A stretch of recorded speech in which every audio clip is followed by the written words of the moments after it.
ও পালানের সময় থেকেই ওর শরীর খুব খারাপ, কিন্তু কিচ্ছু বলতো না, কাউকে কিছু বলতো না। আমি জানতাম যে ওর শরীর খারাপ, মাঝে মাঝে মানে বুঝতাম ওর খুব কষ্ট হচ্ছে। দিদি আর বোনের মতো সম্পর্ক ছিল এরকম। ওই অপারেশনের সার্জারির পরে ও খুবই অসুস্থ ছিল, এবং সার্জারির কয়েকদিনের মধ্যেই ও পালানের শুটিং করতে আসে। একদিন প্রতিদিনে আমার ওর রোলটা করার কথা ছিল। ভীষণ ছেলে মানুষ ছিল, ওর কালো রংটা নিয়ে ওর একটা ভীষণ কমপ্লেক্স ছিল। আমি সবসময় বলতাম যে তোকে, তুই জানিস না তোকে কত সুন্দর দেখতে, এই কালো রংটা তোকে কত মানায়, কেন মিছিমিছি মেকআপ করার চেষ্টা করিস না, তোর এই রংটাতেই তোকে সুন্দর লাগে। সত্যি হচ্ছে শ্রীলাদি নেই, এবং শ্রীলাদি বাংলা চলচ্চিত্রে আর অভিনয় করবেন না। আমি জানতাম না যে অসুস্থ। এত পরিচালনা করার সময় এটুকুনি বুঝতে পারছিলাম যে কোনো একটা শারীরিক ডিসকমফর্ট ওনার রয়েছে, সেটাকে অতিক্রম করে মনের জোরে কাজ করছিলেন পালন করার সময়।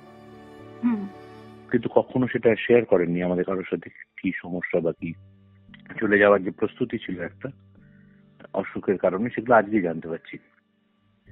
আমার কাছে দুটো মাত্র স্মৃতি, অন্যান্য ছবিতে শ্রীলাদিকে দেখা ছাড়া সরাসরি স্মৃতি দুটো টুকরো। একটা হচ্ছে শঙ্কর মুদিতে আমার স্ত্রীর চরিত্রে অভিনয় করেছিলেন, সফিস্টিকেটেড মহিলাকে ভীষণ সত্যিকারের চরিত্র হয়ে উঠতে দেখেছিলেন, যেটা ওনার দক্ষতা ছিল।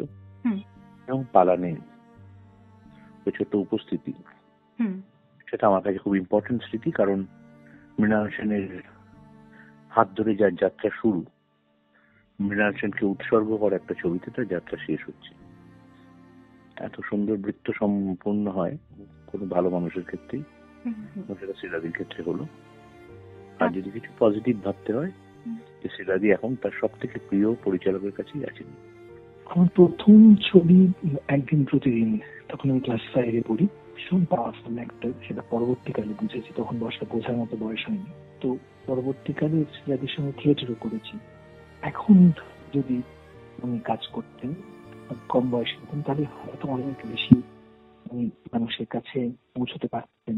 তাই তখন ওই আর্ট ফিল্ম বলে বাগিয়ে দিয়ে শ্রীলাদির মতো অভিনেতা টালিগঞ্জ অনেকটাই দূরে রাখতো আর কি। তো মানুষটা চলে যাওয়ার তো বয়স হয়নি, সেটা খুব খারাপ লাগছে, খুবই খারাপ, খুবই